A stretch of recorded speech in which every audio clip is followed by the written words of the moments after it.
Assalamualaikum warahmatullahi wabarakatuh. Halo semuanya. Kami dari kelompok 7 ingin mempresentasikan hasil diskusi kami yang berjudul Bank dan Perannya dalam Pembayaran. Dengan saya sendiri, pemateri pertama dan pemateri kedua adalah Widya, pemateri ketiga adalah Alfi. Langsung saja ke pembahasannya. Konsep pembayaran internasional.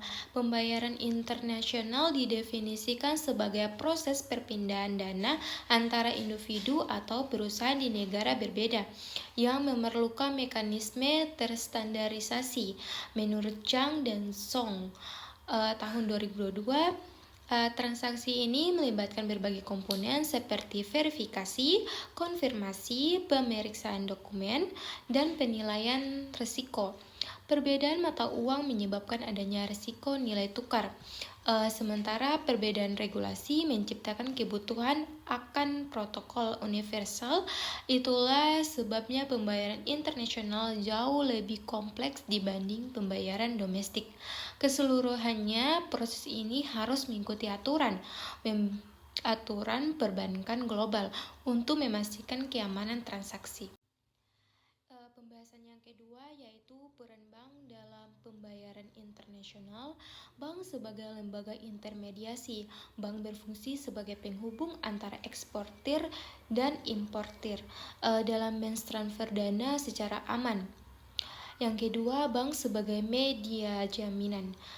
Dalam transaksi internasional, eksportir membutuhkan jaminan bahwa pembayaran akan diterima, terutama ketika bertransaksi dengan importir baru.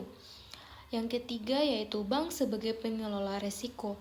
Bank membantu pelaku usaha mengelola risiko fluktuasi nilai tukar, risiko politik, dan risiko kredit melalui beragam instrumen hedging. Yang keempat yaitu bank sistem koresponden banking.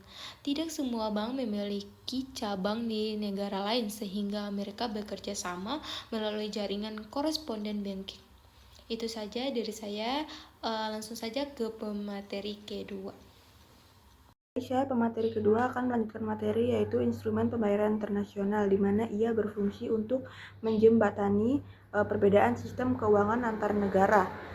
Di mana instrumen pembayaran internasional juga dibagi menjadi 4. Yang pertama adalah letter of credit, di mana instrumen yang memberikan jaminan penuh kepada eksportir bahwa pembayaran akan dilakukan setelah seluruh syarat dokumen terpenuhi. Yang kedua ada telegraphic transfer, di mana metode transfer dana elektronik yang memungkinkan pembayaran dilakukan dalam hitungan jam melalui jaringan global. Yang ketiga ada bill of exchange atau wesel, di mana wesel adalah instrumen yang berfungsi sebagai perintah bayar yang dikeluarkan eksportir kepada importir. Yang terakhir ada documentary collection, di mana dalam mekanisme ini bank hanya bertindak sebagai pengirim dokumen tanpa memberikan jaminan pembayaran. Lanjut di infrastruktur dan sistem pembayaran internasional, di mana ia merupakan rangkaian sistem dan teknologi yang menghubungkan bank di berbagai negara. Infrastruktur dan sistem pembayaran internasional ada 3, di mana yang pertama yaitu SWIFT sebagai infrastruktur utama. Adalah sistem pesan keuangan global yang digunakan oleh hampir seluruh bank di dunia. Yang kedua ada sistem clearing global, di mana sistem seperti CHIPS di Amerika Serikat dan target-target di Eropa berfungsi sebagai pusat penyelesaian transaksi besar yang secara real time. Yang ketiga ada standarisasi identitas keuangan, IBAN dan BIC, di mana IBAN dan BIC membantu memastikan identitas rekening dapat diverifikasi secara universal. Jadi subtopik selanjutnya adalah mengenai risiko dan tantangan bank dalam pembiayaan internasional. Transaksi internasional memiliki risiko yang lebih besar daripada transaksi domestik atau transaksi dalam negeri karena melibatkan banyak negara, peraturan regulasi yang berbeda-beda, budaya, bahkan juga risiko mengenai nilai tukar atau currency. Jadi kami sudah memetakan 4 risiko yang biasanya terjadi. Yang pertama adalah mengenai risiko nilai tukar atau exchange rate risk. Jadi fluktuasi kurs yang dapat menyebabkan kerugian ketika nilai nilai pembayaran berubah secara signifikan, dan bank biasanya menyediakan instrumen lindung nilai yang sudah dijelaskan oleh kelompok 5 dan kelompok 6 sebelumnya, seperti forward contract, swap, futures, atau yang lain, untuk mengurangi risiko fluktuasi kurs atau exchange risk ini. Nah, risiko bisa semakin besar terjadi ketika transaksi dilakukan dalam mata uang yang volatil. Lalu yang kedua adalah risiko kredit. Risiko ini paling sering terjadi atau biasa kita sebut dengan kredit macet. Kredit macet tidak hanya terjadi di dalam negeri, tetapi juga sering terjadi di pembayaran internasional. Malahan ini adalah risiko yang paling signifikan terjadi. Nah, risiko ini terjadi ketika importir atau peminjam tidak dapat membayar kewajibannya atau hutangnya. Jadi bank itu harus melakukan analisis kelayakan kredit dari si peminjam, dan juga memantau catatan pembayaran dari importir itu untuk sebelum menyetujui pembiayaan yang akan dilakukan untuk mencegah terjadinya gagal bayar yang tadi. Lalu yang ketiga adalah risiko kepatuhan.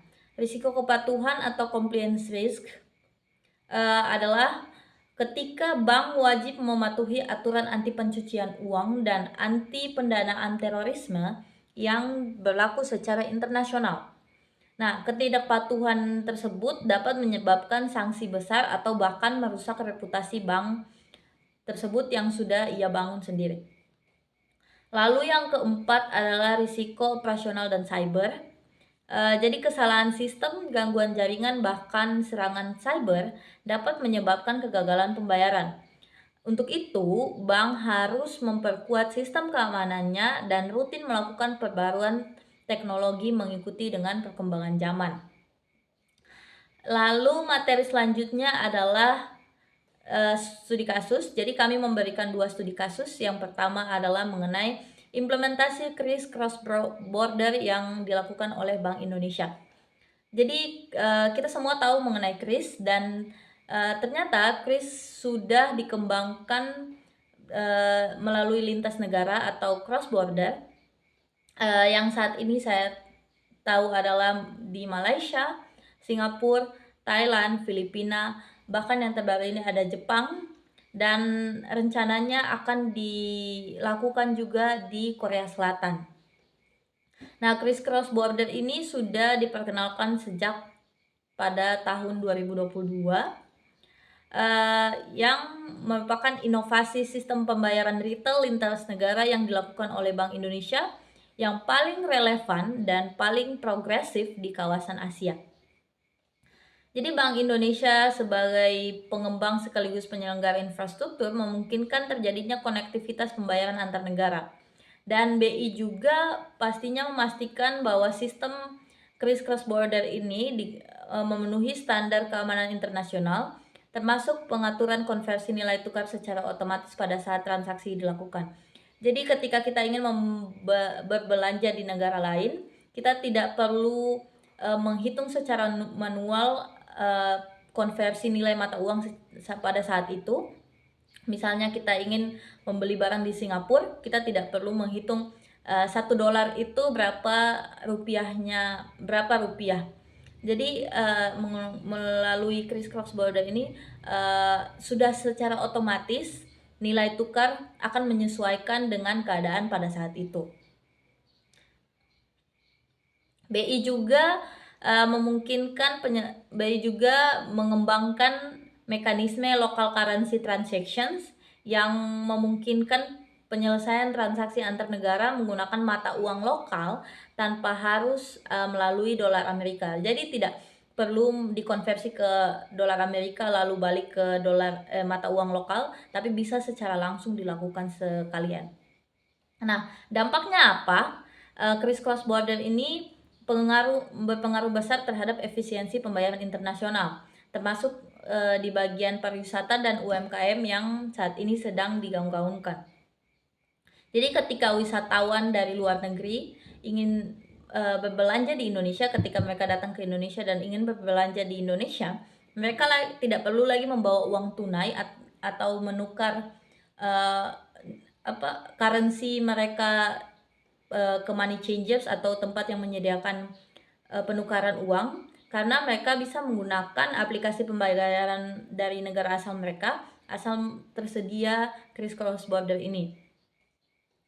Lalu juga UMKM juga mendapatkan keuntungan dari negara mitra karena transaksi bisa masuk lebih cepat dengan biaya yang lebih rendah karena digunakan secara melalui digital, yang dimana biasanya digital itu bukan biasanya tapi selalu digital itu dilakukan secara real time. Lalu studi kasus yang kedua adalah mengenai HSBC Digital Solutions untuk transaksi cross border. Sebenarnya ini mirip-mirip dengan Bank Indonesia, tapi ini kasusnya kepada perusahaan HSBC. Jadi HSBC Indonesia menjadi salah satu bank komersial yang paling aktif dalam modernisasi pembayaran internasional melalui pengembangan HSBC Digital Solutions. Nah, jadi solusi ini untuk mendukung kebutuhan nasabah korporasi yang melakukan transaksi lintas negara secara rutin, termasuk dalam perdagangan internasional untuk perusahaan multinasional, bahkan importir atau eksportir besar. Sama seperti kris cross border, HSBC juga memungkinkan transfer dana antar negara itu dengan proses yang lebih cepat, transparan, dan disederhanakan melalui platform digital yang terintegrasi dengan jaringan global. Nah, HSBC sendiri menyediakan fasilitas konversi mata uang secara otomatis, manajemen likuiditas lintas negara, serta layanan pelacakan transaksi dalam waktu yang nyata atau real time. Nah, fitur-fiturnya juga meminimalkan risiko operasional dan risiko nilai tukar yang biasanya muncul dalam pembiayaan internasional. Lalu HSBC juga pastinya memastikan seluruh transaksi mematuhi standar kepatuhan global dengan menerapkan verifikasi dokumen secara digital, sehingga proses administrasi yang berjalan itu menjadi lebih ringkas tanpa mengurangi kualitas pengawasan terhadap risiko pencucian uang atau pendanaan terorisme. Nah, dari solusi ini, dampaknya itu terasa bagi pelaku-pelaku usaha atau organizations yang berskala besar, karena mereka tidak harus menunggu proses manual dalam waktu berhari-hari, karena tadi sudah saya jelaskan secara real time, jadi prosesnya berlangsung dalam waktu yang singkat dan mengurangi settlement time, dan juga meningkatkan arus kas bisnis. Investor dan nasabah juga mendapat keuntungan melalui peningkatan akurasi nilai tukar serta laporan transaksi yang lebih transparan. Nah, bagi perusahaan yang memiliki cabang atau mitra di berbagai negara, fasilitas ini tentunya sangat membantu mengoptimalkan aliran dana dan mempercepat proses perdagangan internasional. Nah, dan kesimpulannya, pembayaran internasional merupakan elemen fundamental yang mendopang kelancaran transaksi lintas negara, terutama dalam kegiatan ekspor dan impor.